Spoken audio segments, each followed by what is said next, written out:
Nam Hải mỗi bữa đều ăn 2 chậu cơm lớn, nhưng cân nặng chỉ vỏn vẹn 30 kg, gầy tông teo như một cây tre vậy. Từ sau sinh nhật 17 tuổi, gần như mỗi ngày cậu đều bị cảm giác đói đến điên cuồng giày vò. Vừa mới ăn xong 2 chậu cơm rồi đi ngủ lúc 2 giờ sáng.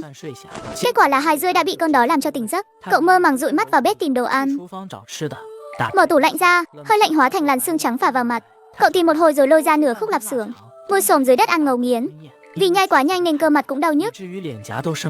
Nhưng cậu chỉ muốn nhanh chóng nuốt trôi thứ trong miệng để chúng rơi xuống dạ dày. Có một tiếng nói đang gào thét điên cuồng trong cơ thể cậu. Trong bụng cuối cùng cũng có chút đầu lót dạ, nhưng vẫn cảm thấy đói đến nôn nao.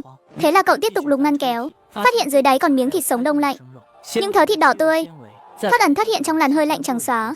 Thật là hấp dẫn quá đi. Tiếng gào thét của cơn đói bỗng trở nên mãnh liệt hơn. Cậu lắc đầu liên tục, cố gắng chống lại tiếng nói trong đầu kia, nhưng đôi tay lại tự đưa ra, chộp lấy miếng thịt sống cho ngay vào miệng. Hành động này khiến cậu bé hoàn toàn bừng tỉnh. Miếng thịt đông cứng ngắc, khiến răng cậu được một phen nếm mùi đau khổ. Cậu nhìn thấy hình bóng mình phản chiếu trên cửa tủ lạnh, lại nhìn thấy miếng thịt sống đang cầm trên tay.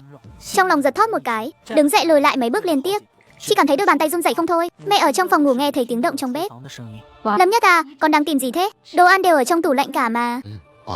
Dạ, con ăn xong rồi. Con đi ngủ đây. Cậu vội vàng đáp lại một câu, sau đó đóng sầm cửa tủ lạnh lại, chạy trốn về phòng mình. Khi ý thức của cậu bé hoàn toàn tỉnh táo, cơn đói kỳ quái kia cũng biến mất không dấu vết, giống như cơ thể mọi tế bào đã được đại não tiếp quản trở lại vậy. Mình bị làm sao thế này? Cậu rúc vào trong chăn trùm kín đầu.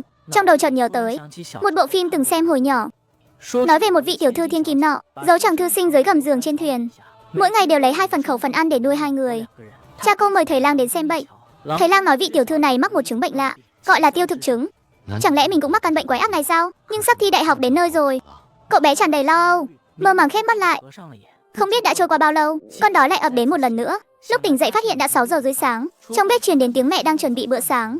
Cậu ngồi bò gối trên giường một lúc để bản thân tỉnh táo lại hoàn toàn, sau đó mặc quần áo, rửa mặt rồi ăn sáng. Lúc chuẩn bị ra khỏi cửa, mẹ nhìn sắc mặt cậu rồi suy nghĩ một chút, sau đó nói, dạo này đừng áp lực quá con nhé, còn nửa năm nữa mới thi đại học mà. Thi không tốt à? Bà nói đến đây thì dừng lại, cảm thấy nói thế này có thể sẽ làm ảnh hưởng đến tâm trạng của con trai, nên đổi giọng. Mẹ và bố đã nói với con từ sớm rồi, chỉ cần con cố gắng hết sức là được rồi. Nam Hai một tiếng rồi đẩy cửa đi ra. Cậu hiểu ý của mẹ mình. 2 lần thi thử liên tiếp gần đây, thành tích của cậu tụt dốc không phanh.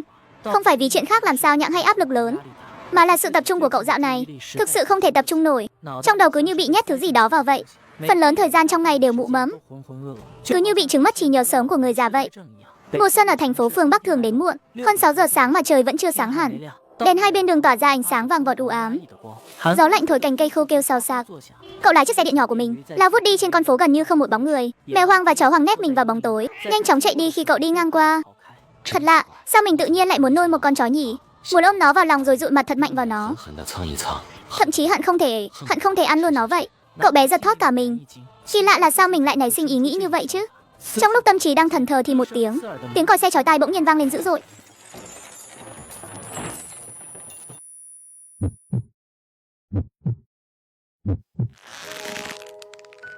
Bác sĩ tí ông là sao à? Lâm Nhất, người mẹ dèo dã ngồi sụp xuống chiếc ghế phía sau. Những tờ giấy trên tay cũng rơi vãi khắp sàn. Người chồng vội vàng đỡ lấy bà, im lặng hồi lâu mới chậm rãi lên tiếng. Thực ra đây cũng là chuyện tốt. Phát hiện sớm thì mới điều trị sớm được. Chúng ta dù có phải bán hết nhà cửa cũng phải chữa cho con. Bác sĩ nhìn cặp vợ chồng trước mặt, không khỏi nảy sinh lòng thương cảm sâu sắc. Làm bác sĩ bao nhiêu năm nay, chứng kiến quá nhiều người nhà bệnh nhân rồi, nên tâm hồn cũng sớm đã có chút chai sạn. Tuy nhiên đối với gia đình trước mắt này, ông thực sự có chút không đành lòng. Khi nhập viện kiểm tra vì tai nạn xe cộ, bác sĩ phát hiện cậu bé này thực ra đã mắc bệnh từ sớm rồi. Hơn nữa còn không phải là loại bệnh bình thường. Các loại ung thư mà nhân loại đã biết hiện nay đều có thể tìm thấy trên cơ thể cậu bé này. Làm nghề y 10 mấy năm trời, chuyện phi lý thế này ông mới thấy lần đầu tiên. Trên người bệnh nhân ung thư vốn là các tế bào bình thường, phần lớn tế bào bị biến tính ngay cả khi đến giai đoạn cuối, cũng chỉ là lan rộng ra toàn thân mà thôi. Nhưng thiếu niên vừa bị tai nạn xe cộ này gần như là một khối ung thư di động vậy. Trên người toàn bộ là tế bào bệnh, không thể tìm thấy một tế bào sống bình thường nào cả.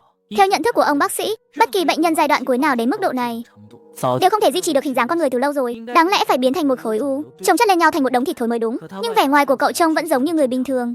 Điều này khiến bác sĩ vừa thấy thương cảm, trong lòng lại nảy sinh một nỗi sợ hãi khó hiểu nào đó. Quả nhiên đúng là như vậy, tình trạng của cậu bé bắt đầu chuyển biến xấu cực nhanh. Ngày đầu tiên tỉnh lại sau cuộc phẫu thuật, cậu thậm chí còn cố nặn ra một nụ cười. Nhưng đến ngày thứ 2, những tế bào bệnh đó như nhận được một mệnh lệnh nào đó, bắt đầu sinh sôi điên cuồng trong cơ thể cậu. Vào lúc chập choạng tối, cậu rơi vào trạng thái hôn mê ngắt quãng liên tục. Cậu mơ thấy mình bị rơi xuống một con sông nọ, nhưng nước sông ở đó lại đông đặc lại. Ngay khi cậu nhấc chân định rời khỏi vùng nước này, dưới nước bỗng nhiên chui ra vô số con cá quái dị to bằng ngón tay. Chúng cắn xé cơ thể cậu một cách điên cuồng. Cậu định kêu cứu thất thanh, nhưng lại phát hiện chỗ bị cắn không hề đau đớn tí nào. Thậm chí còn có một cảm giác tê dại khoái lạc đến lạ, giống như những phần xương thịt vốn có kia là xiềng xích đang giam cầm cơ thể của cậu vậy. Giờ đây đang bị lũ cá này rỉa bỏ đi từng miếng một. Thế là cậu cứ đứng im trong dòng nước đó, để mặc xi dầu nóng hổi nhuộm đỏ cả mặt nước, cho đến khi bản thân biến thành một bộ xương trắng héo. Cậu mới giật mình tỉnh giấc khỏi cơn ác mộng. Sau khi tỉnh dậy, cậu bé cảm thấy trạng thái tốt hơn một cách kỳ diệu. Chỗ bị xe tải đâm trước đó cũng không còn đau nữa rồi. Thế là cậu cố gắng ngồi dậy xem sao, nhưng vừa mới định dùng sức, lại phát hiện cơ thể không hề nghe theo điều khiển nữa, giống như bị một vật nặng gì đó đè chặt lấy vậy. Dù có dùng hết sức bình sinh ra, cũng không thể nhúc nhích được dù chỉ 1 mm. Mình không bị liệt rồi đấy chứ? Cậu không tin vào điều đó nên tiếp tục dùng sức lần nữa. Nhưng giây tiếp theo, cơn đau ập đến như sóng xô thác đổ, giống như khoảnh khắc trước còn sóng yên biển lặng, khoảnh khắc sau đã nổi lên sóng dữ cao vạn trượng vậy. Mỗi một tế bào trong cơ thể đều đang nhảy nhót điên cuồng. Cậu muốn hét thật lớn lên, tuy nhiên cổ họng như bị nhét một nắm bông vậy, chỉ có thể phát ra âm thanh ùa như thú hoang. Cơ thể vì đau đớn tột cùng mà bắt đầu run rẩy dữ dội. Điều này làm người mẹ bên cạnh giật mình tỉnh giấc. Làm sao vậy con trai của mẹ? Con bị sao thế này? Đau ở đâu? Nhưng cậu không thể thốt ra được lời nào nữa. Khuấy miệng không ngừng trào ra xi dâu. Mẹ cuống cuồng chạy ngay ra ngoài để tìm bác sĩ. Ngày thứ 5 kể từ khi nhập viện, các chỉ số sinh tồn của cậu đã chạm mức báo động đỏ rồi. Thời gian hôn mê cũng ngày càng kéo dài hơn. Tứ chi cũng hoàn toàn mất đi phản ứng cơ bản. Mỗi khi thỉnh thoảng tỉnh táo đôi chút, trong miệng cậu chỉ lặp đi lặp lại một câu: mẹ ơi, con đói quá, con muốn được ăn thịt. Thực ra phần lớn thời gian trôi qua, ý thức của cậu bé vẫn luôn tỉnh táo, chỉ là mí mắt cậu thực sự quá nặng nề, cậu không còn chút sức lực nào để mở nó ra được nữa. Bác sĩ nói nhỏ với cha mẹ rằng cậu có lẽ sắp ra đi rồi, nhưng bản thân cậu lại có một cảm giác khác hẳn. Tuy thế giới bên ngoài ngày càng mờ mịt hơn, nhưng cơ thể bên trong lại ngày càng hoạt bát hơn. Cậu cảm thấy mình đang lớn lên từng giây từng phút một. Những xiềng xích trói buộc ý thức đang dần được tháo bỏ. Khi cố gắng mở mắt ra nhìn lần cuối cùng, Lâm Nhất cảm thấy mình giống như một quả bóng bay chứa đầy khí bên trong vậy. Giây tiếp theo thôi là sẽ bay vút lên bầu trời cao. Cha và mẹ đang đứng nhìn cậu bên cạnh giường. Phía sau họ còn có một nhóm, những nhân viên y tế với ánh mắt đau buồn vô hạn. Cậu bé chậm rãi xoay đầu nhìn họ một cái thật sâu, muốn khắc ghi lại dáng hình của cha và mẹ mình vào nơi sâu thẳm nhất của ký ức này. Cậu muốn giơ tay lên chạm vào mặt họ lần cuối, nhưng dù có thế nào cũng không nhấc lên nổi nữa. Thế là cậu nghỉ ngơi một chút rồi nói với họ: bố mẹ ơi, đừng cho con bay màu bằng lửa nhé.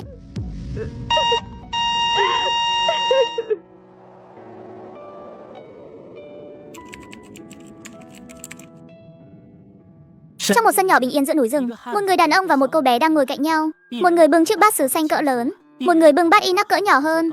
Người đàn ông ngửa đầu lên, vét sạch sẽ chút cơm còn lại trong bát, quay sang nhìn con gái nhỏ của mình. Bình thường vào lúc này, cô bé đã sớm học theo dáng vẻ của người bố rồi, húp xì sụp hết sạch bát cháo của mình từ lâu. Tuy nhiên lúc này, cô nhóc lại đang chống cằm suy tư, khuôn mặt đầy vẻ tâm sự. Băng băng con sao thế này? Cô bé bỗng nhíu mày lại, thở dài một tiếng non nớt ấy ra. Đang rầu rĩ đây bố ơi. Người đàn ông cười ha hả, gọi với vào nhà với vợ mình là Trương Ngọc Bình.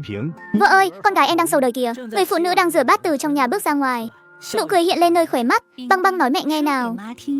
Con đang sầu chuyện gì thế hả? Cô bé trịnh trọng đứng dậy chống nạnh, tuyên bố rõng rạc: hôm nay là sinh nhật của con muốn được ăn thịt gà. Hai người lớn nhìn nhau rồi bật cười rạng rỡ. Bảo bối à, yêu cầu của con gái rượu thì sao mà nỡ từ chối cho được. Chẳng mấy chốc một con gà đã được xử lý xong xuôi, nhưng chưa đợi hai người lớn kịp đun nước nhổ lông, chỉ sơ hở một chút thôi, cô bé đã xách con gà chạy biến lên trên núi rồi. Thỉnh thoảng cô bé lại ngoái đầu nhìn lại phía sau xem sao, chắc chắn rằng không có ai đi theo mình mới thôi. Mới đứng lại thở dốc một hồi lâu cho đỡ mệt, sau đó lại tiếp tục đi vòng qua đó. Một cánh rừng, rồi một trảng cỏ hiện ra trước mắt. Băng qua trảng cỏ xanh mướt này, lại là một con suối nhỏ đang chảy róc rách đêm ngày. Cô bé cẩn thận dẫm lên từng phiến đá để qua sông, cuối cùng cũng đã đến được đích.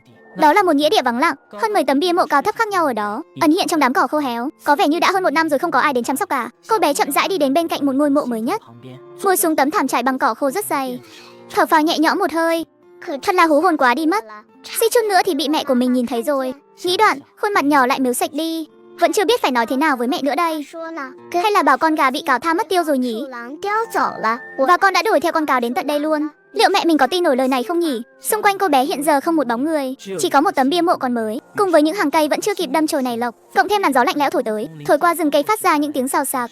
Hình ảnh này của thực có chút kỳ quái. Cô bé chống cằm suy nghĩ một lát lâu nữa, hào phóng vung tay: kệ đi, cứ nói đại như thế vậy. Rồi đặt con gà đó xuống cạnh nấm mộ.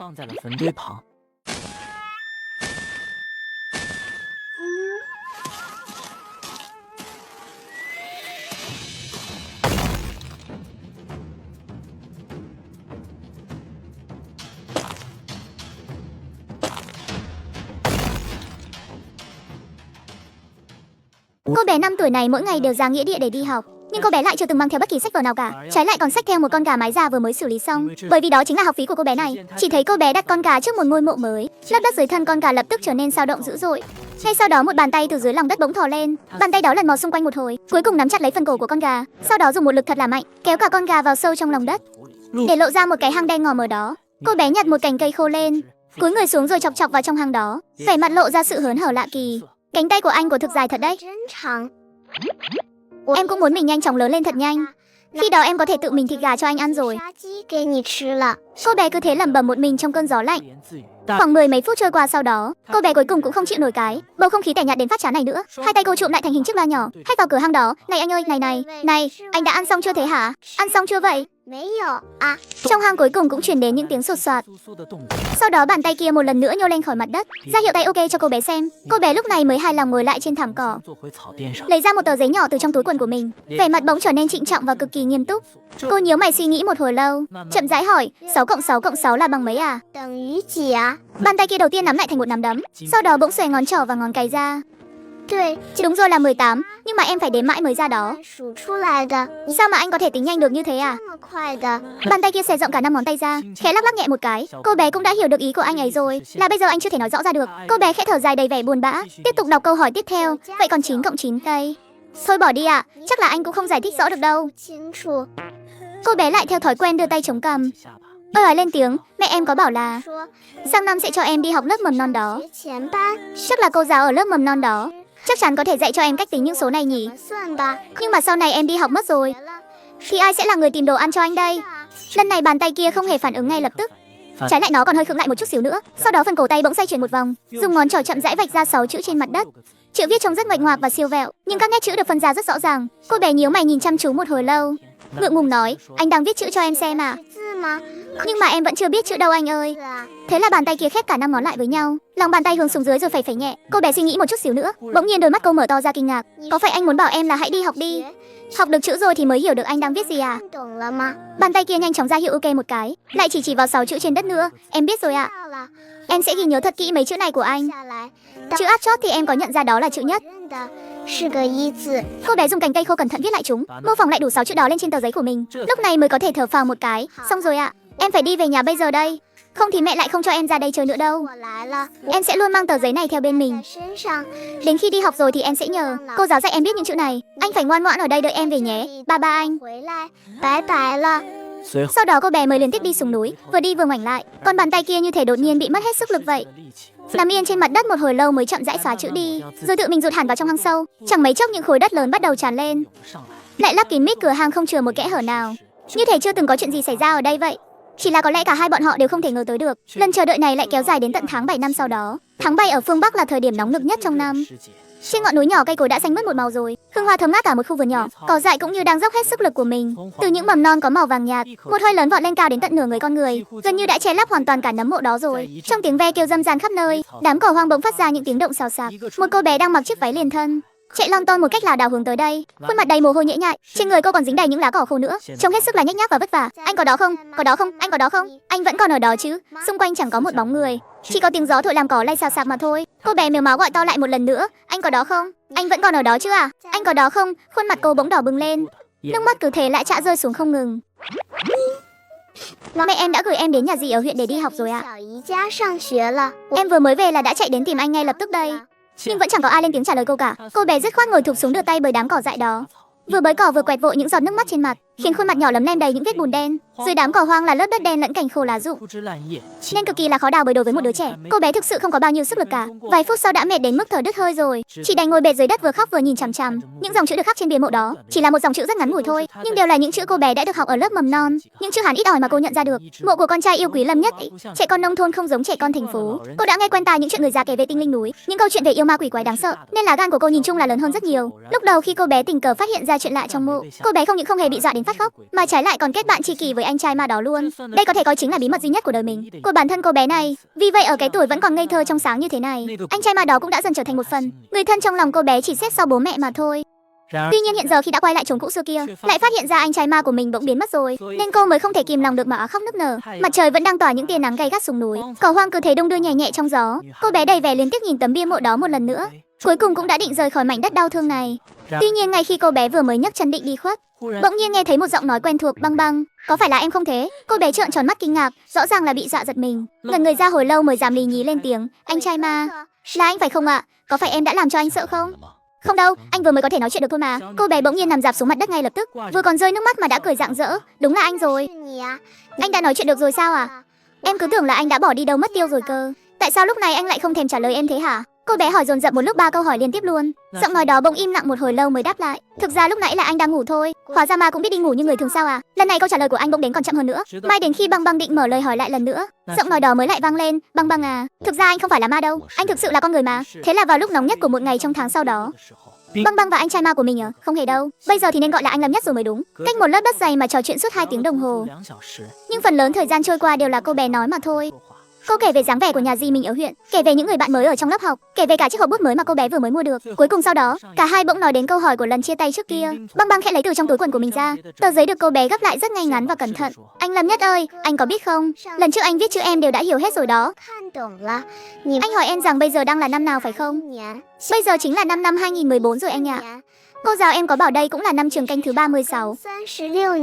Lâm Nhất bỗng không hề nói thêm gì nữa. Băng Băng vẫn cứ ngồi đó chờ đợi. Một lát sau thấy không có động tĩnh gì bèn tiếp tục, lại hớn hở lên tiếng gọi. Anh Lâm Nhất ơi, anh có thể ra ngoài để gặp em một chút không à?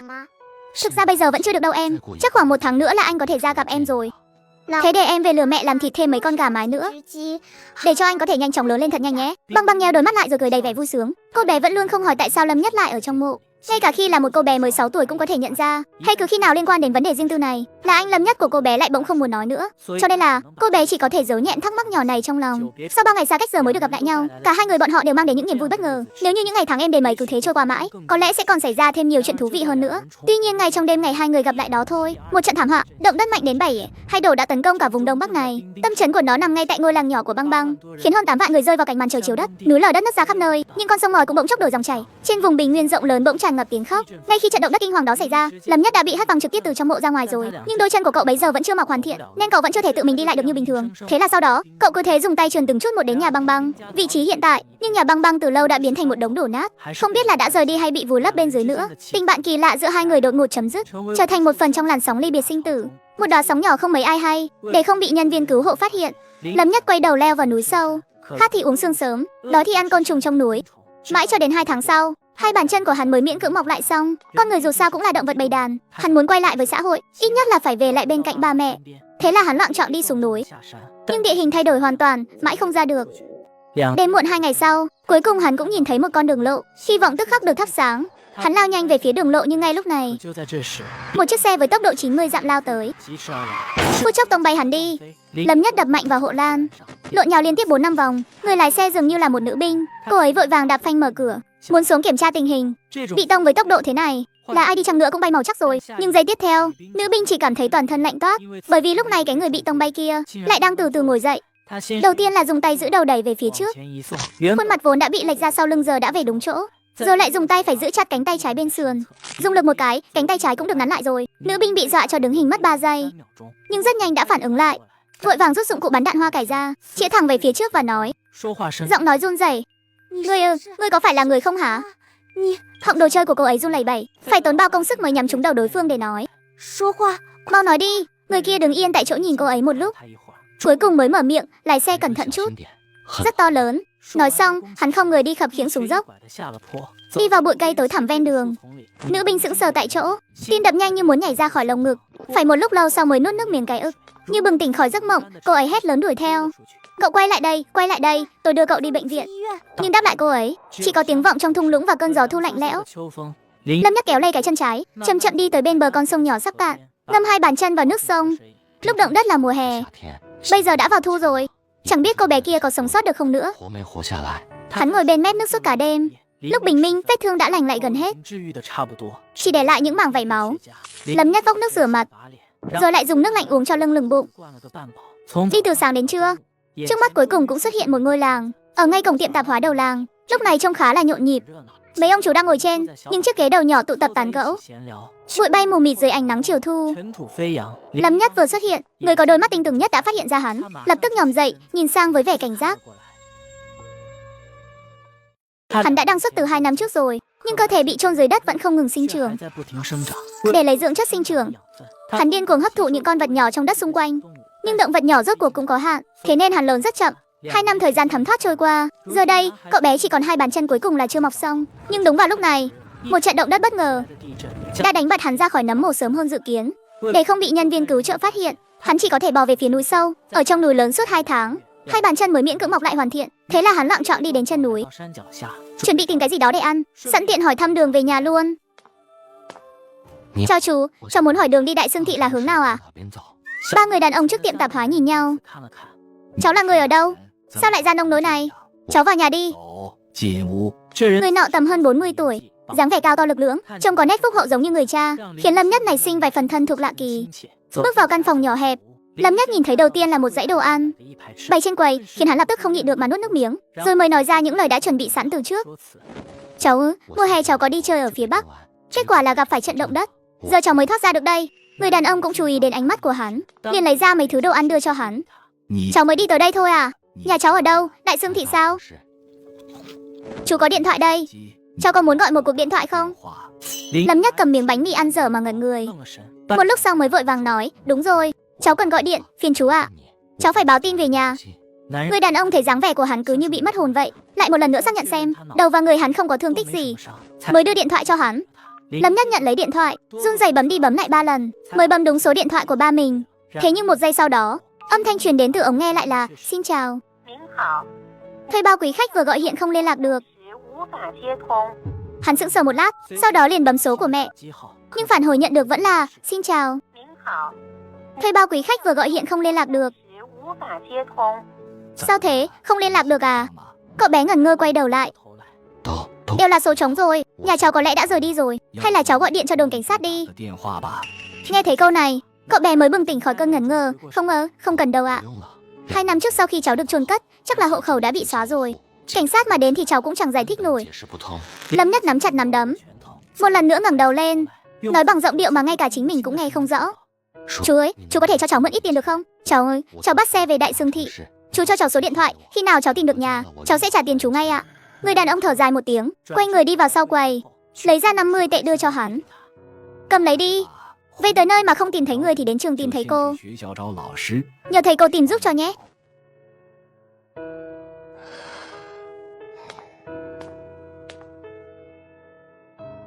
Đây là quần áo cũ của con chú, đều sạch sẽ cả, nếu không chê thì mặc tạm đi. Cảm ơn chú nhiều ạ. Cháu đi đây ạ. Đợi cháu tìm được nhà rồi nhất định sẽ quay lại trả tiền. Ha ha ha, đi đường chú ý an toàn nhé. Lâm Nhất lặng lẽ ghi nhớ diện mạo của họ vào lòng, sau đó men theo con đường đất đi về phía đầu kia của làng. Này, tôi cứ thấy có gì đó sai sai. Trận động đất đã qua mấy tháng rồi mà. Thôi đừng quản nhiều chuyện thế, mau đi đốt bộ quần áo nó vừa thay ra đi. Vẫn còn là một đứa trẻ mà thôi.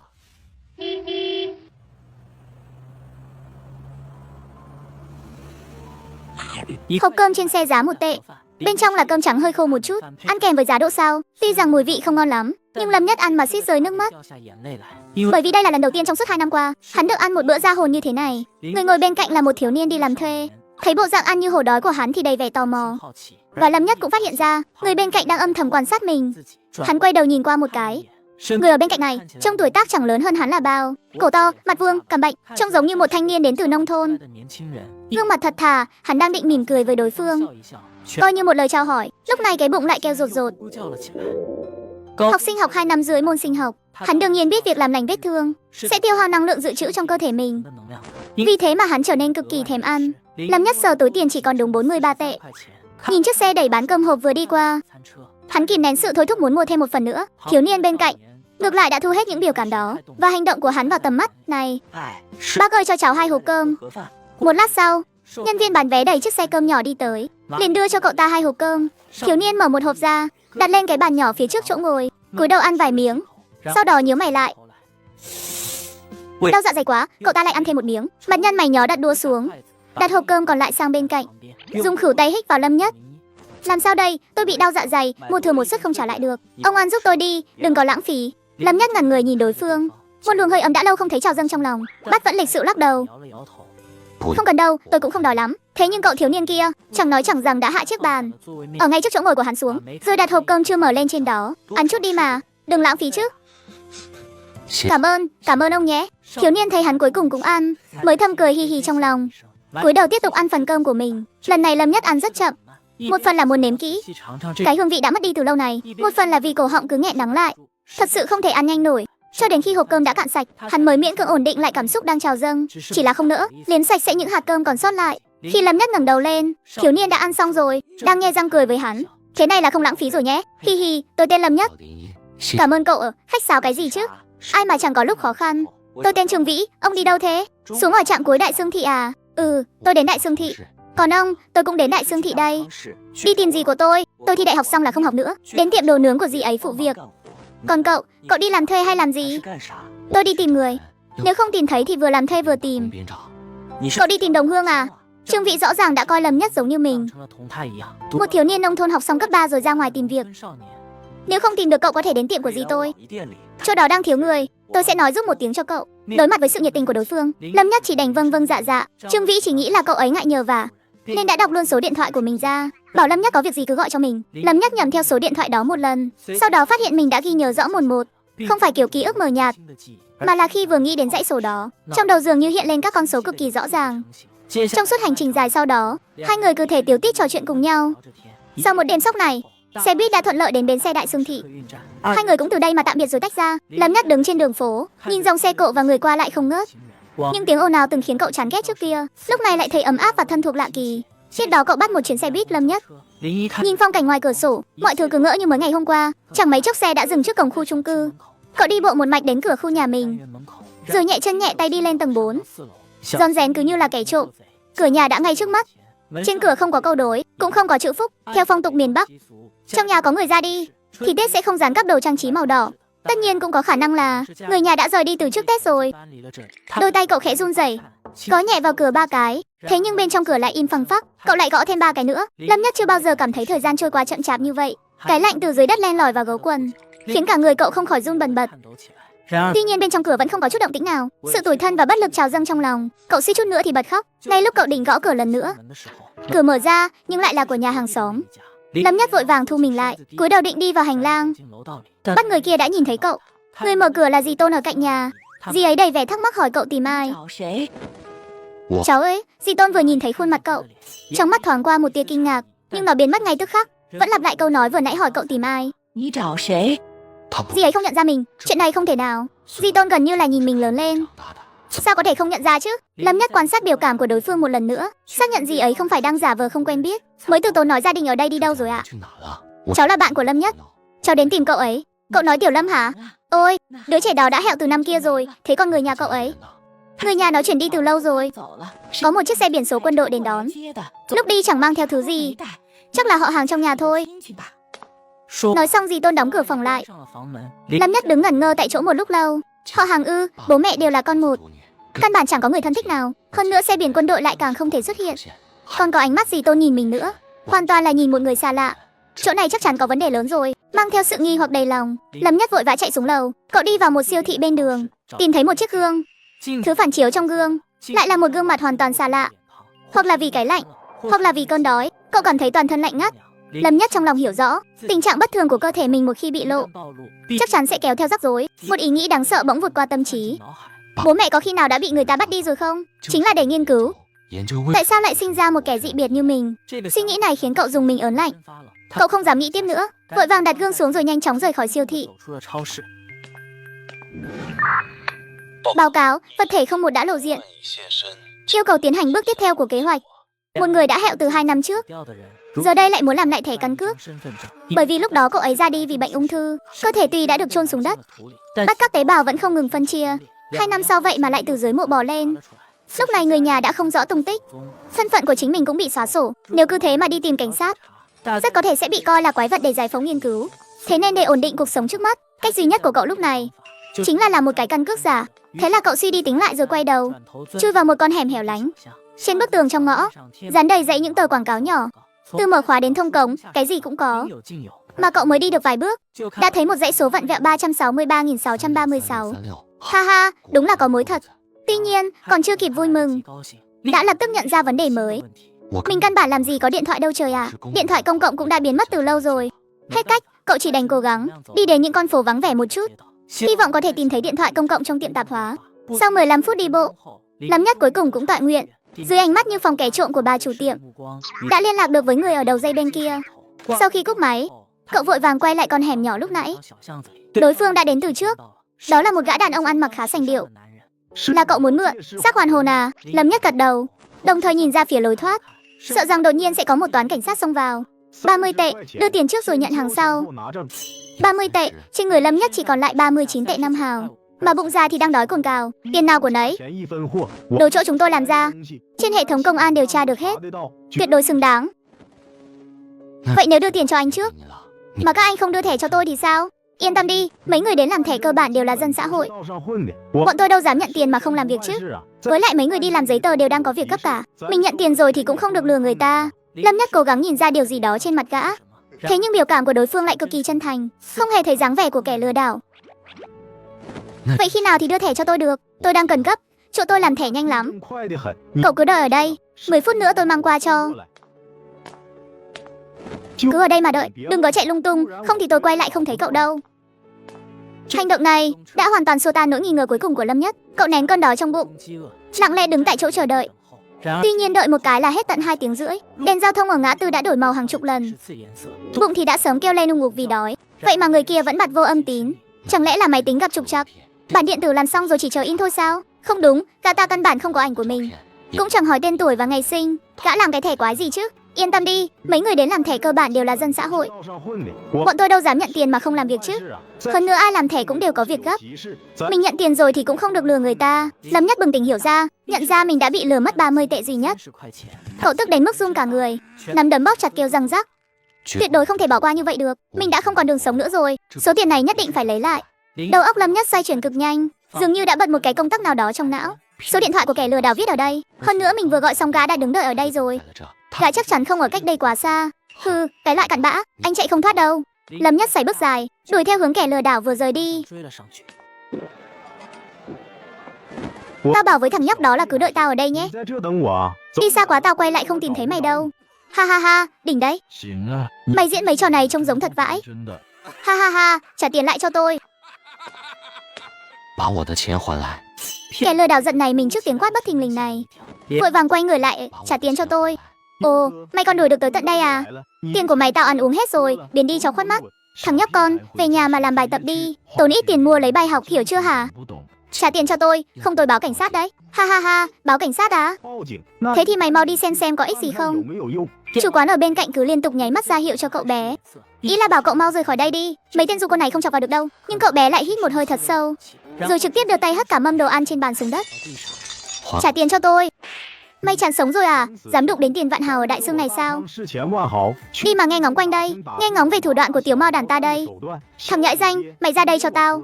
Tiền vạn hào lôi sổng sộc cậu bé ra ngoài. Chủ quán vội vàng tiến tới can ngăn hòa giải. Nhưng mà anh ơi, không ổn đâu. Anh ơi, một đứa trẻ thôi mà, không cần phải chấp nhận như thế. Bữa hôm nay cứ tính cho tôi đi. Dạy bảo vài câu là được rồi, buông tay ra đi anh.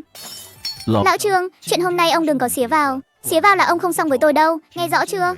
Chủ quán vội vàng rụt tay lại, chỉ đành thở ngắn than dài nhìn 4 người bọn họ ra khỏi cửa. Tên cuối cùng đi đến cửa, lại quay đầu bồi thêm một câu mày mà dám báo cảnh sát thì sau này đừng có trách tao ác. Chủ quán sợ đến mức mồ hôi lạnh chảy ròng ròng, vội vàng nhét điện thoại vào túi.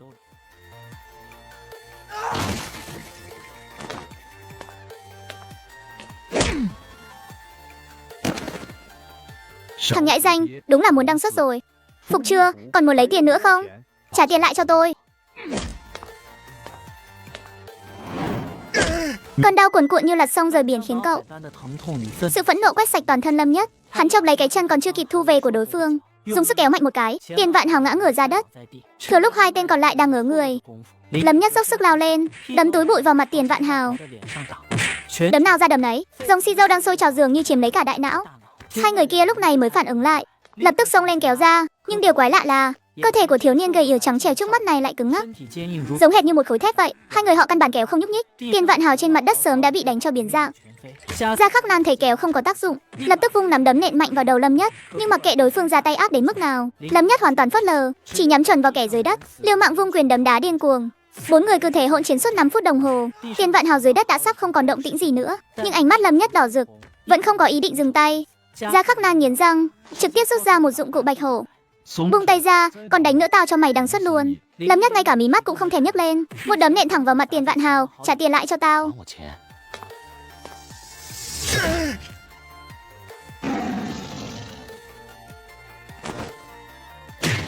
Trả tiền lại cho tao.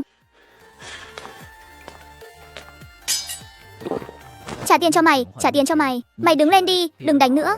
70 đồng đều đưa cho mày hết. Hai người kia nhìn Lâm Nhất như nhìn ôn thần. Vác Tiền Vạn Hào dưới đất lên, vội vã đi ra ngoài. Đợi đã, còn có chuyện gì sao? Ở đâu có chỗ làm thẻ căn cước thật? Hắn ngẩn người ra, xác nhận mình không nghe nhầm, liền vội vàng đọc ra một dãy số. Lâm Nhất nghe xong liền quay mặt vào tường, không thể nói chuyện nữa. Họ lúc này mới hớt hải chạy đi mất.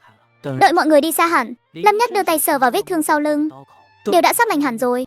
Chỉ là cảm giác ngứa ngáy khi vết thương lên da non khiến cậu khó mà chịu đựng nổi. Không lâu sau đó, một người làm giấy tờ mới đã chạy đến. Hắn dùng máy ảnh ở một góc vắng vẻ chụp cho Lâm Nhất một tấm hình, ghi lại họ tên và tuổi tác. Sau khi nhận 10 đồng tiền cọc liền vội vàng rời đi. 20 phút sau, người đó quay lại đúng giờ, đưa cho cậu một tấm thẻ căn cước mới tinh, đồng thời thu nốt 20 đồng còn lại. Lâm Nhất cúi đầu nhìn tấm thẻ căn cước giả khó khăn lắm mới có được này. Tên là Lâm Thập Nhất, tuổi là 18, quê quán là một thị trấn nhỏ ở phía nam. Cậu xem đi xem lại, cảm thấy quả thực không có sơ hở nào. Lúc này mới đứng dậy bước vào siêu thị lớn ven đường, bỏ ra 20 đồng mua một bộ quần áo mới, lại đi vào tiệm cắt tóc cắt một kiểu đầu đinh sạch sẽ. Lúc cắt tóc, cậu mới có thời gian để ngắm nghĩa bản thân. Khuôn mặt mới tinh này, lông mày rậm mắt sáng, trông cũng khá là điển trai. Lúc bước ra khỏi cửa tiệm, trên người chỉ còn lại 27 đồng. 2 năm qua lần đầu tiên cậu cảm thấy sảng khoái như vậy. Cuối cùng cũng có dáng vẻ của một người bình thường, nhưng chỉ có cậu mới rõ nhất. Cơ thể hiện giờ sớm đã không còn liên quan gì đến loài người bình thường nữa rồi. Kế hoạch bước thứ 2 của tôi đã chuẩn bị xong từ lâu. Hơn nữa không có khả năng thất bại. Điều không chắc chắn duy nhất chính là cuối cùng là tôi sống sót hay là anh sống sót.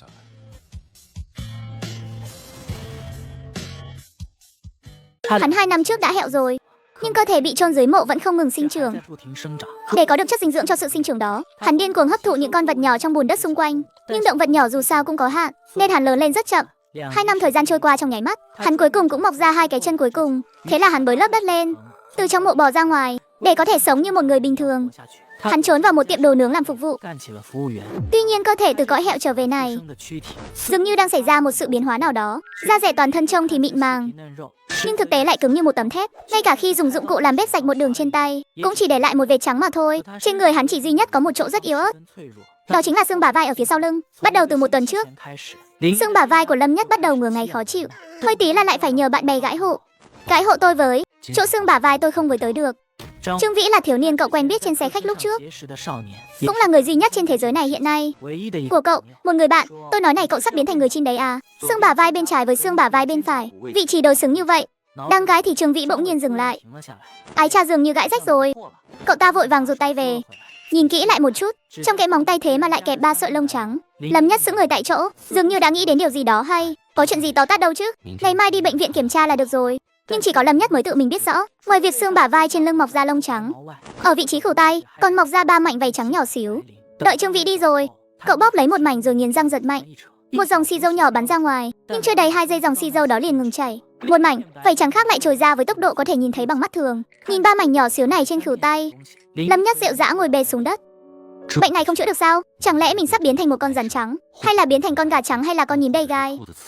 Lâm Nhất không dám tiếp tục nghĩ thêm nữa, bởi vì lúc cậu ở dưới mộ trước đó, để duy trì sự phân chia tế bào, không biết đã hấp thụ bao nhiêu loại động vật nhỏ, càng không biết sau này mình sẽ biến thành cái gì. Cứ như thế mơ màng ngủ thiếp đi. Ngày thứ 2 tiệm đồ nướng vẫn kinh doanh bình thường, vì thời gian còn sớm. Tiệm đồ nướng căn bản chẳng có mấy người, 2 người liền bê ghế ra ngồi trước cửa, vừa phơi nắng, vừa ngắm nhìn người đi đường trên phố. Bỗng nhiên Lâm Nhất dùng mình một cái, cậu nhìn thấy một khuôn mặt quen thuộc, là Mê Thái. Mê Thái là bạn học trung học hồi trước của Lâm Nhất. 2 người trước đây sau khi tan học tối thường cùng nhau về nhà, mối quan hệ tốt hơn bạn học bình thường, thậm chí có chút mập mờ. Trong lúc suy nghĩ bay bổng, Mê Thái cùng mấy người bạn học đã đến trước cửa tiệm. Trương Vĩ bên cạnh vội vàng hét lớn: "Dì Lưu ơi!" 3 vị Lâm Nhất lúc này mới sực tỉnh lại, nhìn họ bước qua bên cạnh mình đi vào trong tiệm. Tuy nhiên Mê Thái thậm chí không thèm nhìn cậu lấy một cái. Lâm Nhất lúc này mới nhận ra mình đã thay đổi diện mạo rồi. Ký ức đã ngủ yên bắt đầu ùa về tấn công cậu. Cậu rất muốn đi qua nói với cô ấy rằng mình là Lâm Nhất, nhưng sự tự ti và sợ hãi vẫn chiếm ưu thế. Cậu cúi đầu nhìn bộ quần áo hơi dính dầu mỡ của mình, âm thầm đi vào gian bếp sau. Đến buổi trưa, trong tiệm đã ngồi kín 4 bàn. Mê Thái, họ vừa ăn vừa trò chuyện. Lâm Nhất hiện giờ thính lực cực tốt, dù là ở gian bếp sau cũng có thể nghe thấy họ đang tám chuyện trường lớp. Nếu mình không ra đi, Bây giờ liệu có phải cũng giống như họ không? Nhưng ngay lúc cậu đang đắm chìm trong ảo tưởng, một đám khách không mời mà đến bỗng nhiên ghé thăm. Di Lưu lập tức mở ngăn kéo đựng tiền bắt đầu đếm tiền. Khó khăn là mới yên ổn được 2 tháng. Bọn đòi nợ lại tới rồi. Đòi nợ sao Di Lưu? Chúng ta có nợ tiền ai không? Cháu đừng có quản. Toàn là một lũ ác quỷ đầu thai thôi. Mau chóng đuổi đi để còn làm ăn. Di Lưu cuối cùng đếm ra 40 đồng. Vội vàng đi ra khỏi bếp sau. Lâm Nhất tò mò ngó đầu ra nhìn. Lúc này mới phát hiện ra hóa ra là gặp bọn thu phí bảo kê. 2 bàn sát cửa vốn dĩ đang trống. Giờ đã có 3 người ngồi đó. Hơn nữa còn là 3 người quen cũ. Đây là của tháng này. Tháng trước chính các người không tới. Sao lại có thể tính cả vào được chứ? Chị Lưu à, bớt nói nhảm đi. Anh em tôi cũng không muốn làm lỡ việc làm ăn của chị. Giao tiền 2 tháng đi rồi chúng tôi đi ngay. Lâm Nhất nhìn 3 người này, bỗng nhiên thấy có chút quen mắt.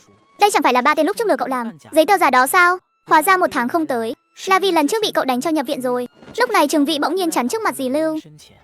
Tiền nhà tôi thuế phí công thương đều nộp đủ rồi. Dựa vào cái gì mà đưa cho các người nữa? Các người là cái thá gì chứ? Tiền Vạn Hào bật dậy một cái, chằm chằm nhìn Trường Vĩ một cách hung ác. Mày đúng là muốn ăn đòn. Nhưng hắn chỉ mới nói được một nửa liền im bặt, bởi vì hắn nhìn thấy Lâm Nhất đang bước ra từ gian bếp sau. Tiền Vạn Hào bỗng chốc cứng họng trong tiệm. Những người khác cũng chú ý đến sự thay đổi này, đồng loạt nhìn về phía bên này. Lâm Nhất cảm nhận được ánh mắt hơi kinh ngạc của Mê Thái. Thế là cậu quyết định làm gì đó. Cậu nhìn lên cái bàn bên cạnh mình, tiện tay rút ra một đôi đũa, từ từ đi tới trước mặt Tiền Vạn Hào. Lần trước anh vẫn chưa thấy đã cái nư hả? Lần trước các người dùng tay không, lần này tôi sẽ dùng đôi đũa này. Anh cho tôi một nhát dụng cụ, tôi đâm anh một phát. Là nam nhi thì cứ chịu đựng đi, thằng nào hèn thì bước ra, dám không? 3 tên côn đồ tung hoành ngang dọc trong ngõ vì một tiếng hét này, sợ hãi đến mức bắt đầu run rẩy. Con ngõ nhỏ của 1 tháng trước, cảnh tượng thiếu niên trước mắt này điên cuồng như chó dại, vẫn cứ vờn vờ ngay trước mắt. Lời của Tiền Vạn Hào nghẹn lại nơi cổ họng, bị hắn nuốt ngược trở lại một cách đầy gượng ép. Trong tiệm yên tĩnh một hồi lâu, 3 tên đó đá văng ghế, cục đôi vội vã rời đi. Trương Vĩ hoàn hồn lại, vỗ mạnh một cái vào vai Lâm Nhất. Cậu ngầu bá cháy luôn. Cậu cho bọn chúng ăn hành từ bao giờ thế? Lâm Nhất lúc này mới quay người lại, phát hiện mình đã trở thành tâm điểm của mọi người, bỗng chốc cảm thấy ngượng ngùng hẳn lên. Trương Vĩ cứ hỏi mãi không thôi, thế là cậu liền đem chuyện làm thẻ giả trước đó, những chuyện gặp phải kể ra hết. Dĩ nhiên không nói là làm thẻ giả, chỉ nói mình bị bọn chúng lừa tiền mà thôi. Xin lỗi mọi người nhé. Không sao rồi, không sao rồi. Lát nữa mỗi bàn tặng một đĩa đậu nành đậu phộng. Thật ngại quá. Một màn kịch ngắn cứ thế kết thúc, tiệm lại khôi phục lại sự yên bình. Lại một lúc sau, ban của Mê Thái vẫy tay gọi người tới thanh toán. Lâm Nhất cầm sổ và bút bi từ trên quầy thu ngân. Bước tới đó, một người bạn đi cùng Mê Thái cười hì hì nói: Soái ca à, cậu ngầu thật đấy. Nhìn qua là biết hồi trước cũng lăn lộn trong giang hồ rồi. Không có đâu, hạng người đó bạn cứ liều mạng với hắn thì hắn sẽ ré ngay thôi. Lâm Nhất vừa nói vừa lén nhìn Mê Thái. Chân mày cô ấy hơi nhíu lại, dường như đang suy nghĩ điều gì đó. Nhưng đúng lúc này, trong bếp bỗng truyền đến tiếng gọi của dì Lưu. Lâm Nhất ơi, lên món kia. Sắc mặt Mê Thái bỗng biến đổi, hỏng rồi. Tuy rằng làm căn cước giả, tên là Lâm Thập Nhất, nhưng mọi người gọi quen miệng rồi, chỉ gọi cậu là Lâm Nhất. Mê Thái bỗng nhiên đứng bật dậy, 2 tay nắm chặt. Cậu tên là Lâm Nhất. Cậu rất muốn nói thật to với Mê Thái, mình chính là Lâm Nhất đây, mình đang đứng ngay trước mặt cậu này, mình đã sống lại rồi. Nhưng cuối cùng vẫn kìm nén lại được. Mọi người đều gọi như vậy cho thân thiết, nhưng tên khai sinh của mình là Lâm Thập Nhất. Sau khi thối lại 11 đồng năm xong, Lâm Nhất không biết mình đã làm thế nào, cứ thế nhìn họ đi xa dần, cho đến khi bóng lưng Mê Thái biến mất trong đám đông. Vẫn còn chưa kịp hoàn hồn lại, có lẽ một người từ cõi hẹo trở về như mình, vốn dĩ không nên xuất hiện thêm lần nữa. Bỗng nhiên một cơn đau ở vị trí xương bả vai đã đánh thức cậu. Vị trí xương bả vai giống như có 2 cái dùi từ trong kẽ xương liều mạng đâm ra ngoài. Chỉ trong một hơi thở đã khiến cậu đau đớn ngồi sụp xuống. Trương Vi thấy thế vội vàng chạy tới. Sao thế? Vừa nãy cũng đâu có động tay động chân gì đâu. Trán Lâm Nhất đã dịn ra một tầng mồ hôi lạnh, khuấy miệng sùi bọt trắng, đã không nói nên lời. Trương Vi ôm lấy vai Lâm Nhất muốn đỡ dậy, trên tay lại cảm nhận được một mảnh ấm nóng. Rụt tay lại nhìn, đầu ngón tay toàn là xi dâu. Hốt hoảng trực tiếp rút điện thoại từ trong túi quần ra. Lâm Nhất muốn đưa tay ra ngăn lại, nhưng bả vai không thể cử động, phía sau lưng cứ như bị gãy lìa ra vậy. Một cơn có rút kịch liệt. Lâm Nhất đau đớn ngày càng dữ dội hơn, ý thức cũng ngày càng mờ mịt. Một trận trời xoay đất chuyển, cậu dường như rơi xuống một dòng sông, cơ thể không ngừng chìm xuống dưới, nước không ngừng tràn vào mũi và tai. Xung quanh là một mảnh tối đen, không biết đã qua bao lâu. Lâm Nhất dường như nhìn thấy cha mẹ đang mỉm cười với mình. Chàng trai vừa tròn 18 tuổi thế mà lại bị tăng sinh xương. Ở vị trí xương bả vai trái phải sau lưng cậu, mỗi bên mọc ra một cái gai xương to bằng nắp chai. Chúng giống như máy khoan điện điên cùng đâm ra ngoài. Bạn bè muốn đưa cậu đi bệnh viện, nhưng cậu lại cực lực ngăn cản, bởi vì chỉ cần đi bệnh viện, bí mật về cơ thể sẽ hoàn toàn không thể che giấu được nữa. Tuy nhiên cơn đau thấu xương khiến cậu có lúc rơi vào hôn mê, mơ mơ màng màng vẫn bị đưa vào bệnh viện. Khi Lâm Nhất mở mắt ra lần nữa, phát hiện mình đã nằm trên giường bệnh. Dì Lưu ở cách đó không xa đang tranh cãi với một bác sĩ. Loại gai xương nào mà có thể đâm thủng cả lưng được chứ? Nó mới bao nhiêu tuổi mà đã có gai xương rồi? Lâm Nhất mở mắt, nhèo nhèo lại. Người bạn Trương Vĩ đang đứng ngay cạnh giường. Bác sĩ nói thế nào? Cậu tỉnh rồi à? Bác sĩ nói cậu bị gai xương đấy. Thế có xét nghiệm xi dâu không? Xét nghiệm rồi, ngay cả chụp X đến quang cũng chụp luôn rồi. Tôi có liếc qua mấy cái, dường như là có hai cái cục nhỏ, nhưng tôi cứ không hiểu nổi. Hai cái cục nhỏ đó sao có thể khiến cái lưng chảy xi dâu ra được? Lâm Nhất lúc này mới phát hiện ra, trên ngực mình đang quấn băng gạc. Cảm giác đau đớn sau lưng đã biến mất, vết thương chắc là đã lành rồi. Bỗng nhiên cậu sực nhớ ra điều gì đó, tay phải sờ vào khử tay trái của mình. Ba mảnh vảy trắng nhỏ đó vẫn còn hình dạng bên ngoài, lúc truyền dịch không bị phát hiện sao? Tôi xét nghiệm xì dâu không có vấn đề gì chứ? Không sao, chỉ là trước đó cậu bị sốt cao dữ dội quá, nên tiêm cho cậu thuốc hạ sốt rồi. Nghe thấy câu này, Lâm Nhất mới thấy yên tâm. Dì ơi đừng cãi nhau nữa. Lâm Nhất tỉnh rồi. Nhân lúc dì Lưu đang nhìn về phía này, bác sĩ vội vàng trốn mất. Người phụ nữ trung niên hơi mập mạp này hậm hực đi tới. Tiểu Lâm à, giờ cháu thấy thế nào rồi? Khỏi hẳn rồi ạ. Cảm ơn dì Lưu, tiền khám bệnh khi về cháu sẽ trả. Tôi còn nhỏ một thân một mình ở ngoài, trên người làm gì còn dư được bao nhiêu tiền. Dì đừng lo, trên người cháu vẫn còn giữ lại một ít tiền. Vậy được rồi, đợi lát nữa truyền dịch xong thì chúng ta đi. Bác sĩ kiểu gì không biết nữa, con bảo là gai xương. Dì Lưu tin chắc Lâm Nhất bị bệnh ngoài da, làm gì có chuyện tuổi còn nhỏ đã mọc gai xương. Vừa quay về, dì ấy liền lăng xăng đi thuê cho Lâm Nhất một căn phòng ở bên ngoài. Dù sao thì thứ này cũng có thể lây lan, để cho cháu ruột mình bị lây thì không tốt. Ngày thứ hai, Lâm Nhất liền chuyển đến một khoảng sân nhỏ cách tiệm đồ nướng không xa, để cho chắc chắn an toàn. Dì Lưu còn cho cậu nghỉ phép một tuần, nằm trên bộ chăn nệm mới tinh. Trong lòng Lâm Nhất biết rất rõ, mình căn bản chẳng có bệnh ngoài da nào cả. Tất cả những gì xảy ra ở bệnh viện hôm qua đều đã xác thực cho suy đoán của cậu. Hai cái cục xương trên tấm phim X đến quang, cộng thêm lớp lông trắng mọc ra từ xương bả vai. Nếu cậu đoán không nhầm thì mình đang mọc cánh. Dẫu cậu là một người bò ra từ ngôi mộ, nhưng một sự thật như vậy vẫn khiến cậu cảm thấy toàn thân run rẩy một trận. Trước đó sau khi khôi phục ý thức trong ngôi mộ, trong một khoảng thời gian khá dài, cậu đều ở trong trạng thái không thể cử động, không thể nói, không thể nhìn, không thể nghe, nhưng lại ở trong trạng thái cực kỳ tỉnh táo. Cậu không biết tại sao, thân xác mình đều đã thối rữa rồi, mà đầu óc vẫn còn có thể suy nghĩ. Cậu cứ như thế nằm trong bóng tối chịu đựng sự dày vò, cho đến khi một con chuột bò vào mới cứu được cậu. Con chuột bò lên người cậu, liền giống như bị lún sâu vào vũng bùn, cơ thể thối rữa giống như bùn nhão, đã bao bọc chặt lấy nó. Bắt đầu từ việc làm tan chảy lớp da lông đầu tiên, cho đến tận khi tiêu hóa nó sạch sành xanh. Kể từ đó về sau, cơ thể cậu mới bắt đầu sinh trưởng trở lại. Cho đến sau này gặp được Băng Băng, cuối cùng cũng được ăn chút đồ tốt. Cô bé đó tổng cộng đã mang đến cho cậu 4 con gà, 6 miếng thịt lợn và một con rắn chết. Nghĩ lại thì lớp vảy trắng trên cánh tay chắc là vì con rắn đó, đôi cánh đang sinh trưởng trên lưng thì là vì mấy con gà kia. Vậy thì những thứ khác tại sao không lộ diện ra ngoài? Tuy nhiên ngay lúc cậu đang mông lung không hiểu gì, cơn đau nhói sau lưng bỗng nhiên ập tới lần nữa. Hơn nữa hết sự chú ý tập trung vào sau lưng, cảm giác đau nhói càng trở nên mãnh liệt hơn. Chẳng mấy chốc con đau dữ dội đó bùng phát tức thì, giống như có hai ngọn núi lửa phun trào từ trong xương bả vai. Sau một trận đau nhức ngứa ngáy dữ dội, cậu thậm chí có thể nghe thấy hai tiếng bạch bạch. Lớp da sau lưng bắt đầu rách ra, cơ thể giống như bị rút rỗng trong nháy mắt. Nội tạng dường như đều bị một bàn tay tóm lấy, giật mạnh về phía sau. Cảm giác chóng mặt lập tức hòa lên tâm trí. Lâm Nhất trực tiếp mất đi. Đợi đến khi tỉnh lại lần nữa, Lâm Nhất cảm thấy cơ thể và trước đây đã hoàn toàn khác biệt. Cậu lập tức ngồi dậy, một đôi cánh trắng muốt đã bao bọc lấy nửa thân trên của mình. Mình nhớ mình mọc cánh rồi sao? Sau một hồi lâu, Lâm Nhất bỗng nhiên nhận ra một vấn đề nghiêm trọng. Nếu một ngày nào đó lúc đang lên món, ngay trước mặt một đám người, sau lưng bỗng nhiên bùng ra một đôi cánh, cảnh tượng đó quả thực không dám tưởng tượng nổi luôn. Không được, không được. Lâm Nhất không ngừng thử thu đôi cánh lại, nhưng cho đến khi góc cánh đau nhức dữ dội, đều vẫn luôn không thể thu về được. Gần đến chiều tối, ánh sáng trong phòng tối dần, Lâm Nhất bắt đầu dùng tay sờ soạng trên người mình. Dưới cảm giác tiếp xúc của lòng bàn tay, những khối cơ bắp căng cứng gồ lên. Cơ bắp dường như đã được tăng cường, nói cách khác là mình có thể bay lên được sao? Cậu bỗng chốc kích động, cơ thể không kìm được mà hơi run rẩy. Bay lượn tuyệt đối là giấc mơ thuở nhỏ của mỗi một con người. Lúc này làm thế nào để thu đôi cánh này lại đã không còn là ý nghĩ chủ yếu của cậu nữa. Đợi đến nửa đêm, Lâm Nhất nốc một bụng bò húc, câu cơ và cà phê, sau đó mặc chiếc áo khoác măng tô đen mới mua. Mấy ngày trước đi ra ngoài, cậu thu đôi cánh lại sau lưng, dọc theo con đường nhỏ tối thui, đi bộ khoảng nửa tiếng đồng hồ, cuối cùng cũng tìm được một lùm cỏ có gió và vắng vẻ. Cậu cởi bỏ chiếc áo măng tô che chắn đôi cánh ra. Chính là ở đây rồi. Cơn gió lạnh của tháng 11 thổi làm những sợi lông vũ kêu xào xạc, gió có chút lớn. Lúc dang rộng đôi cánh ra, liền cảm nhận được lực cản của gió, nhưng cậu rất nhanh đã xoay người lại, dùng lưng để chịu lực.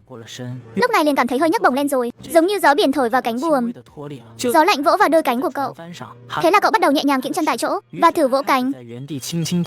Nhưng hiệu quả như vậy không được tốt lắm, bởi vì mặt đất và mặt đất gần như là thẳng đứng. Cậu chỉ loạng choạng bước tới phía trước được vài bước, mà ngay cả hai chân cũng không thể rời khỏi mặt đất. Thế là cậu đã nghĩ thông suốt được vấn đề nằm ở đâu, liền vừa nỗ lực đè đôi cánh xuống dưới, vừa dướn người lên. Mình làm được rồi. Khi cậu cảm nhận được lực nâng truyền tới từ sau lưng, liền reo hò một cách đầy bất ngờ trong lòng. Khối cơ ngực khỏe khoắn vượt xa người thường, đã cung cấp nguồn động lực không ngừng cho đôi cánh. Cậu bay lên rồi. Thế là đôi cánh trắng muốt, dưới sự thúc đẩy của sức mạnh và độ sắc bén này, đập càng thêm mạnh mẽ, thậm chí khiến cành khô lá rụng trên mặt đất bị thổi bay tung tóe khắp nơi. Lực nâng dần tăng lên, Lâm Nhất nương theo luồng sức mạnh đó chậm rãi chạy bộ, sau đó tăng tốc bước chân, cảm giác mỗi bước đi đều như dẫm lên mặt đất của mặt trăng. Sau khi chạy được hơn 20 mét, hắn cảm thấy dưới chân nghiêng đi, chỉ còn đầu ngón chân chạm được xuống đất. Thế là hắn lập tức thu chân lại, khép hai chân lại, để cơ thể mình cố gắng song song với mặt đất. Hắn đã bay lên rồi, hắn đã hoàn toàn rời khỏi mặt đất. Sau đó trong động lực mạnh mẽ do đôi cánh cung cấp, hắn cắm đầu xuống đất. Lâm Nhất một lần nữa đứng tại vị trí lúc nãy, trong miệng còn đang nhổ cỏ lá ra. Hắn cảm thấy lúc nãy mình chắc chắn là có thể bay lên được, chỉ là cuối cùng thiếu một cái đạp đất mà thôi. Hắn nắm chặt nắm đấm tự cổ vũ bản thân, sau đó lại một lần nữa vỗ đôi cánh. Kết quả lần này của thực tốt hơn lần trước một chút, ước tính ít nhất đã rời mặt đất hơn 3 mét rồi. Chỉ là do dồn sự chú ý vào mặt đất mà quên mất việc điều chỉnh góc độ của đôi cánh sau lưng, lại lướt xuống dưới. Dù không thành công, nhưng kết quả lần sau luôn tốt hơn lần trước.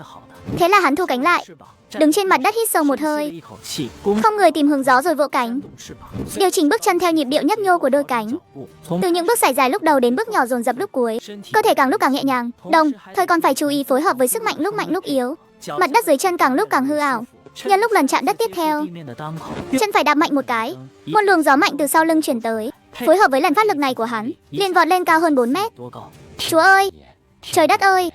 Hắn dồn hết sự chú ý, tập trung vào đôi cánh sau lưng, cảm nhận sự thay đổi của sức mạnh. Gió lạnh lướt qua thế gian, những chiếc lồng vũ sơ cấp khổng lồ run rẩy trong gió. Cảm giác tê dại đó nhắc nhở hắn, mọi thứ đều thật đến thế. Cảnh vật dưới chân ngày càng trở nên nhỏ bé, thế giới đang nhanh chóng mở rộng. Nhưng hắn đột nhiên nhận ra một vấn đề nghiêm trọng, đó là mình vẫn chưa khống chế được phương hướng, chỉ có thể mặc cho mình bay loạn. Thấy mình bay ngày càng cao và đang tiến về phía khu đô thị, Lâm Nhất trong lòng cuống quýt, hỏng rồi, sẽ bị phát hiện mất. Hắn không dám tùy tiện thử thu cánh lại. Rơi từ độ cao này xuống sẽ bay màu mất, chỉ có thể phó mặc cho bản thân, lao thẳng vào phía trên một khu chung cư cũ rộng lớn. Thấy cứ bay tiếp là sẽ tới tận trung tâm thành phố. Hắn chỉ có thể thử không ngừng điều chỉnh quỹ đạo và lộ trình bay của mình, cố gắng hạ thấp độ cao và bay trở lại ngoại ô. Cả quá trình đầy dẫy nguy hiểm, nhưng dù sao đi nữa, cuối cùng hắn cũng dần giành lại quyền kiểm soát cơ thể, đồng thời đã học được cách thông qua việc điều chỉnh góc độ cơ thể để khống chế độ cao. Cuối cùng hắn đứng thẳng giữa không trung, chậm rãi nhưng mạnh mẽ vỗ đôi cánh. Mình biết bay rồi, mình thực sự biết bay rồi. Niềm vui trong lòng không lời nào tả xiết. Lâm Nhất chưa bao giờ nghĩ có ngày mình có thể bay trên trời. Bay thêm một lát nữa sau đó, hắn cảm thấy thể lực có chút không trụ vững nữa. Xem ra việc bay lượn khá tiêu tốn năng lượng. Thế là hắn nhắm chuẩn một nơi không có bóng người và cũng không có đèn đường, thử hạ cánh xuống. Vạn sáu thành phố trong tầm mắt hắn dần dần thu nhỏ lại. Dưới chân là một con đường hầu như không có người ở ngày càng rõ nét. Hắn quyết định sẽ đáp ngay giữa đường.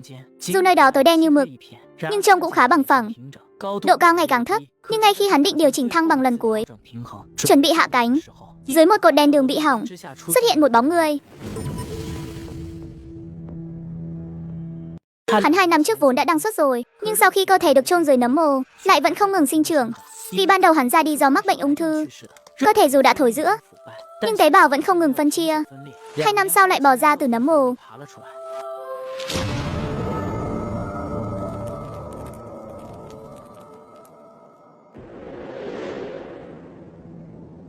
Thể lực có chút không trụ nổi rồi, mình phải mau chóng hạ cánh mới được. Đáng chết, đằng đó có người. Nhờ vào ánh lửa đó, hắn nhìn thấy một khuôn mặt, mồ hôi lạnh trên trán lập tức túa ra. Lâm Nhất khựng lại trên không trung một giây, sức mạnh sau lưng bỗng chốc biến mất không dấu vết. Còn chưa kịp nhận ra chuyện gì đang xảy ra, thân hình đã rơi mạnh xuống dưới.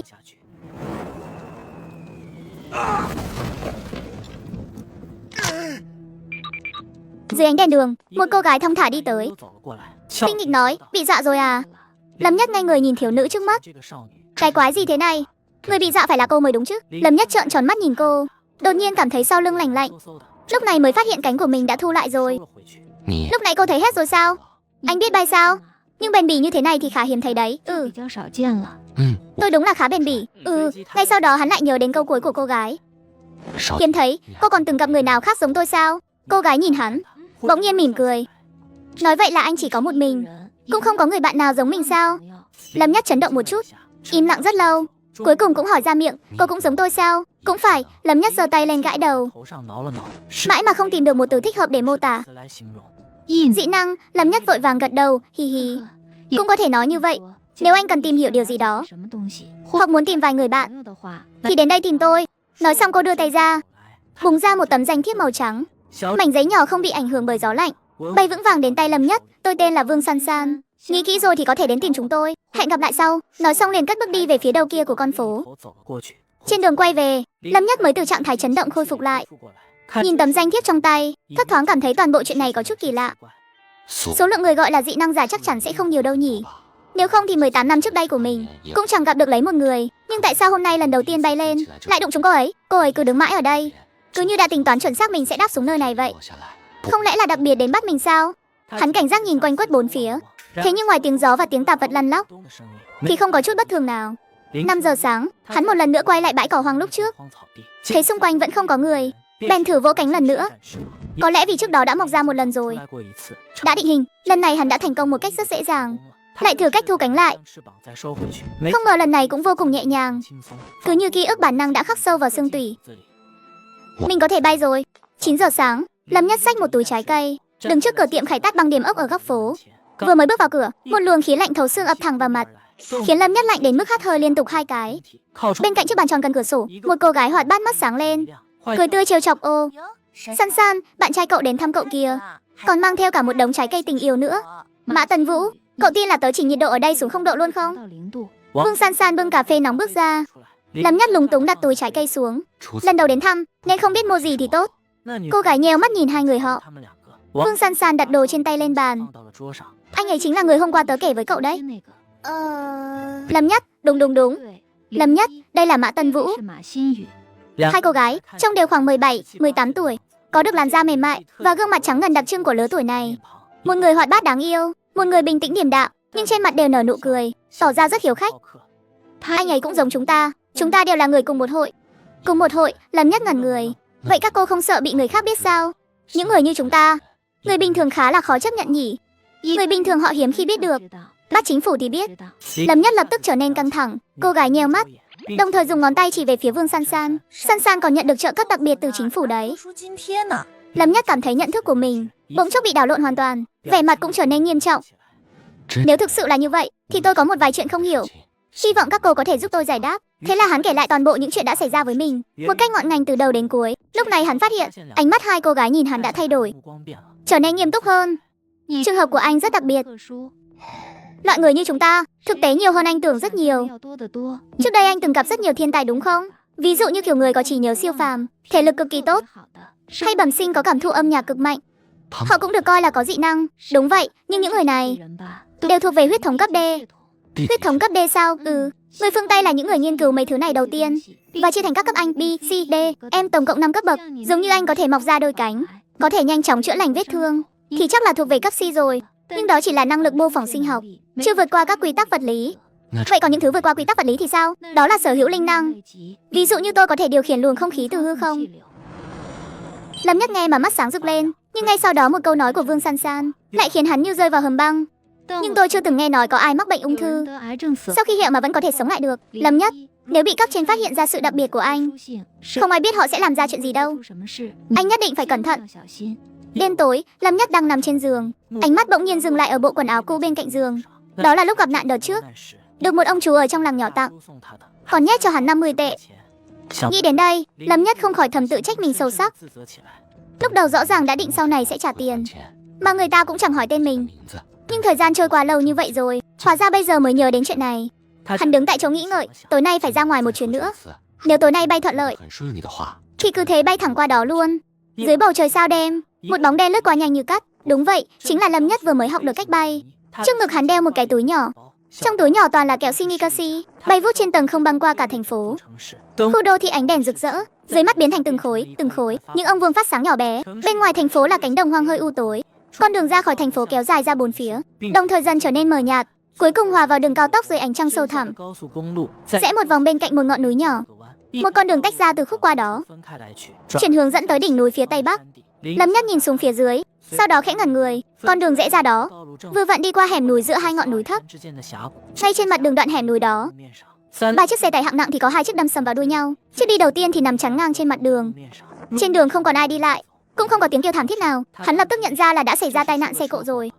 Hiện trường lặng ngắt như tờ. Lẽ nào mọi người đều ngất đi hết rồi sao? Hắn hơi do dự một chút, hạ thấp độ cao rồi bay về phía đó, định hạ cánh xuống xem xét một phen. Nếu thực sự đúng như những gì hắn tưởng tượng, thì hắn cũng sẽ cố gắng làm điều gì đó. Đợi đến khi hắn còn cách mặt đất hơn 2 mét, mới nhìn rõ 3 chiếc xe đều có màu xanh quân đội, là xe quân sự. Hắn lập tức do dự. Dính dáng đến quân đội và chính phủ, dựa vào thân phận hiện tại của hắn, thì có nên rước lấy rắc rối này không? Thế nhưng còn chưa đợi hắn đưa ra quyết định, bụi cỏ hoang dưới thân bỗng rung chuyển. Một bóng đen đột nhiên vọt lên, chộp lấy chân hắn,